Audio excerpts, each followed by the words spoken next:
Beautiful world. You just love the beautiful world. So I'm here at the Mind, Body, Spirit, and what's great is if you haven't already seen our talk on the sofa, with Simon on the sofa with me and Tim, I've now met him in the flesh, and he's here. Welcome. Hello, man. How are you? Good. How are you? So, how are you feeling? Yeah, very good. What? I just said that we got the video. We got an opportunity to have a conversation. So, what would you like to talk about? Me? Yeah. In this like little video bite, 5 minutes or so.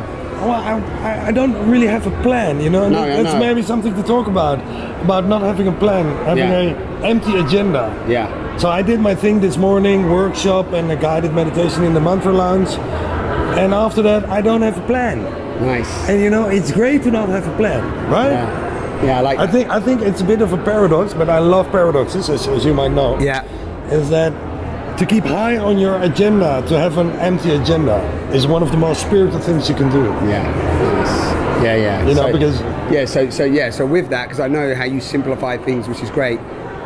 So for people listening, because instantly when that comes out, okay, I've not got agenda, I've not got a plan, but within that there's actions that take place. Within that you and I do things, we might, write a book, you go to the workshop and so on, isn't it? So just like share a little bit around that, because there are plans, but it's, I feel, I don't know what you feel about this, it's more about the non-attachment to the outcome of those plans as well. Exactly. Yeah, exactly. So basically, if you don't have an agenda, you leave it to the higher plan, where you let things happen, right? Because you don't have a plan, right? You know, and this is where the most creative stuff comes into creation. Yeah. You know, writing a book, it's not about I'm going to write a book about this and this and this. No, it's about finding the silence and then it flows. Or this is my story. You know, I don't know how other people write, but my story is you find this emptiness and then it just flows. And this is where you put stuff on paper, basically. Yeah, where the and this has nothing to do with an agenda. Yeah. Because if I really want something, I have it too much in my mind, and it actually blocks the creative flow. Yeah. And the books that you've written and are writing, they've come out of that space, isn't it? And actually, you mentioned to me once when you was then starting to think about, how to call something, a workshop or a title or a book. Sometimes that's when creativity gets stifled, doesn't it? No, well, actually, no. I write two kinds of books. One is the short quote books, like Spirit Awakening the Easy Way with the dog on the front.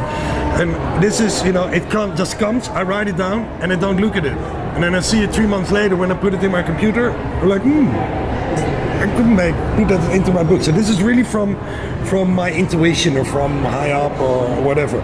But I also write a book about, it's more a rational view, the art of Zen investing. This is about, because I'm an economist, I'm a professional nerd, I love numbers, and I've been working on the financial exchange, so here's where my authority is, you could say. I write this rational book about that our economy is based on an illusion.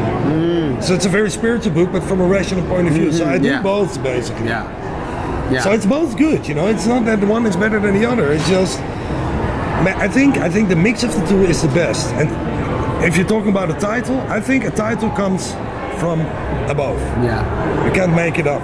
Although it's alright to check it with your rational mind, Yeah, how it sits and so on. Because sometimes as well, from a creative, I don't know if you've had this experience, because a lot of people that are out there creating and they've got ideas, or they're feeling that they want to share something, a lot of the time what happens is that then the society, the structures, how it should be marketed, how it should be, all of that comes in, doesn't it, as well? Yeah. Which then can sometimes take somebody out of their original, like you said, downloaded connection, and go and doubt it, and go, oh no, but that's not, how's that going to sell? Does it hit the niche, etc., etc. This needs rewording. Yeah. Did you ever have any of that with your far with your creations? Not so much. I had one thing, because I self-published my book first, and I had this one page where it says basically, walk in my shoes. It ended with, walk in my shoes before you do me.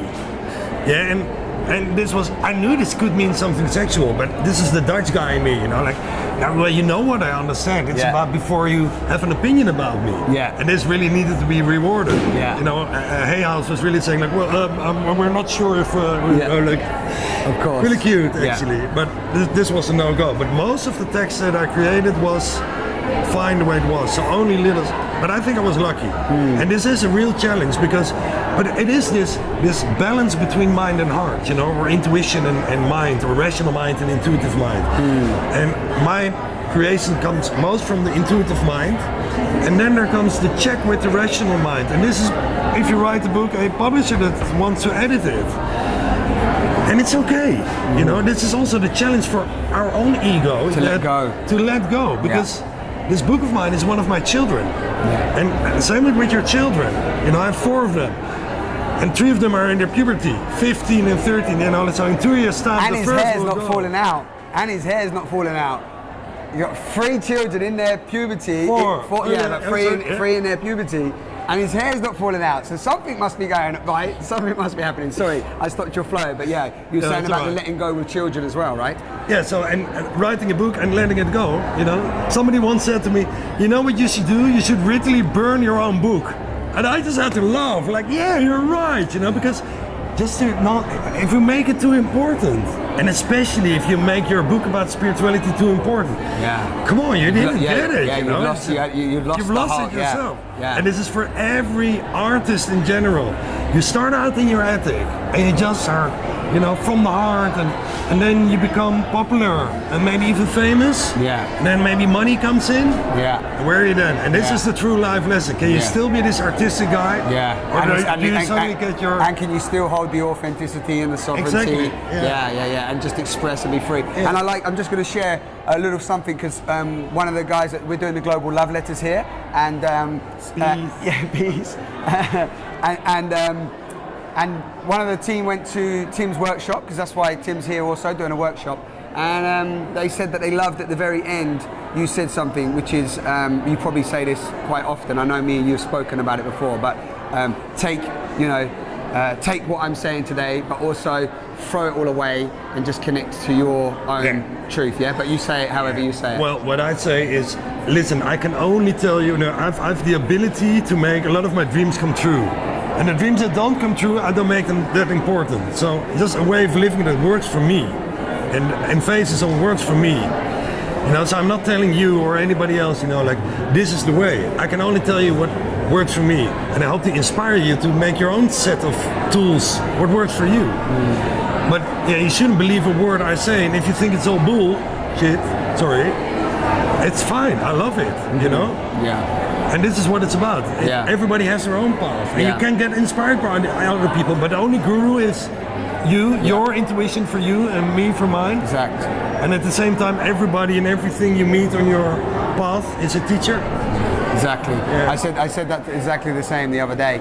I mean, sometimes I meet these beautiful people and I'm just agreeing, but it's because they're also echoing back, really, the message that I like to share with people is that literally every single person that you meet is an opportunity to learn and grow and to teach, you know, simultaneously. And I really, you know, that really feels, it's not about spiritual, it's just about life. It's about how life dances with you and gives you that. And I think what you're saying there is that how you share something, people might be like, wow, you know, I love his energy, I really resonate with him, and it really connected with me. And then they hear, you know, our beautiful friend Alden holding the camera right now, he expresses something in his way, shaking, he expresses something in his way, and, you know, they hear it in a completely different way because, you know, he sees it differently. So it's coming back to self-trust, isn't it, always? Yeah, you trust truly in yourself.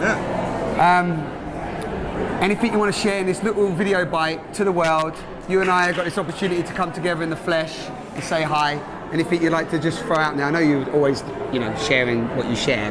But. Yeah, and I, you know, my PR publicist is saying you should have the same message, you know, but I don't. Yeah. Because I say something different every time. There's Today, lots of things, I would like to share those who dream really, really, really live. So keep your dreams high and your feet on the ground, and your dreams may come true. Yes. Bless you. Peace. Okay, let's do it. Let's do a yoga pose to end it. All right. We do that one? Can we do the same? Oh, which one do you want to do? This one? You like that one? I'm not very good at that one. Yeah, because I'm good in it. Okay, that's why you want to do it. There you go. And one, two. Yeah, on camera! Stop! Did you take that shot? Yeah, quick, cut it. Oh no. Thank you so much, everybody. I hope you enjoyed this. This is Tim, Simon on the sofa. Have a great day. Lots of love. Mwah.